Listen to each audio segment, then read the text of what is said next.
Ukraine যুদ্ধে জোরালো হচ্ছে মধ্যপ্রাচ্যে ইসরায়েল এবং আমেরিকার অপকর্ম বন্ধে চাপ।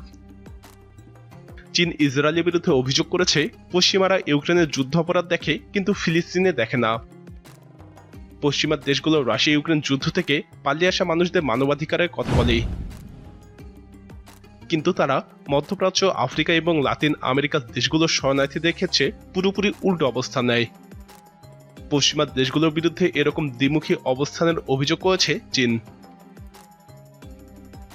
এদিকে আমেরিকার মুখের উপরে আমেরিকার ভূমিকা নিয়ে সমালোচনা করেছেন ফিলিস্তিনের প্রেসিডেন্ট মাহমুদ আব্বাস।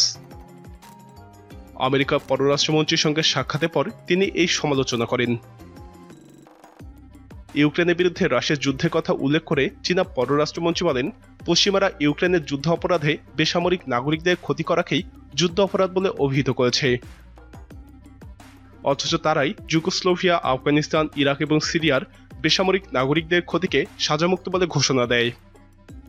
চীনের পররাষ্ট্র মন্ত্রণালয়ের মুখপাত্র বেইজিংয়ে এক সংবাদ সম্মেলনে বলেছেন, চীন জোর দিয়ে বলতে চায়, ফিলিস্তিন প্রশ্ন এবং অন্যান্য আন্তর্জাতিক ও আঞ্চলিক ইস্যুগুলোতে আন্তর্জাতিক সম্প্রদায়ে এরকম দ্বিমুখী অবস্থান নেওয়া উচিত নয়। সম্প্রতি মার্কিন পররাষ্ট্রমন্ত্রী অ্যান্টনি ব্লিংকেনের সাথে সাক্ষাতের পরে ফিলিস্তিনের প্রেসিডেন্ট মাহমুদ আব্বাস এক বিবৃতিতে বলেছিলেন, ইউরোপের সাম্প্রতিক ঘটনাগুলোর প্রেক্ষিতে বিশ্বজুড়ে স্পষ্টভাবে পশ্চিমাদের দ্বিমুখী আচরণ পরিলক্ষিত হচ্ছে।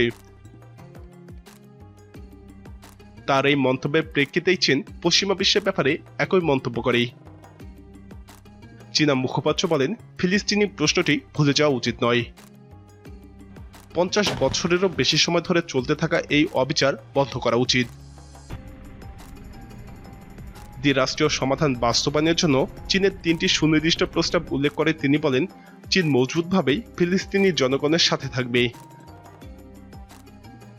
চীনের পররাষ্ট্রমন্ত্রী ওয়াং ই পরামর্শ দিয়েছিলেন, ফিলিস্তিনের জাতীয় কর্তৃপক্ষের কর্তৃত্ব আরও বর্ধিত করা উচিত। এ সময় ফিলিস্তিনি উপদলগুলোর মধ্যে বৃহত্তর ঐক্যের আহ্বান জানান তিনি। এদিকে ফিলিস্তিনের প্রেসিডেন্ট মাহমুদ আব্বাস ইসরায়েলের সঙ্গে ফিলিস্তিনি জনগণের সংঘাত এবং ইউক্রেন ও রাশিয়ার মধ্যকার সংঘাতের ব্যাপারে পশ্চিমা দেশগুলোর দ্বিমুখী অবস্থানের কঠোর সমালোচনা করেছেন।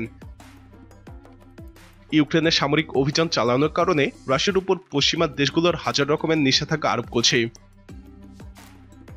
অথচ দশকের পর দশক ফিলিস্তিনি জনগণের বিরুদ্ধে ইসরায়েল আগ্রাসন চালিয়ে এলেও তা নিয়ে পাশ্চাত্যের মুখে কোনো টু শব্দ নেই। এই বিষয়টি নিয়ে প্রেসিডেন্ট মাহমুদ আব্বাস পশ্চিমা দেশগুলোর কড়া সমালোচনা করেন।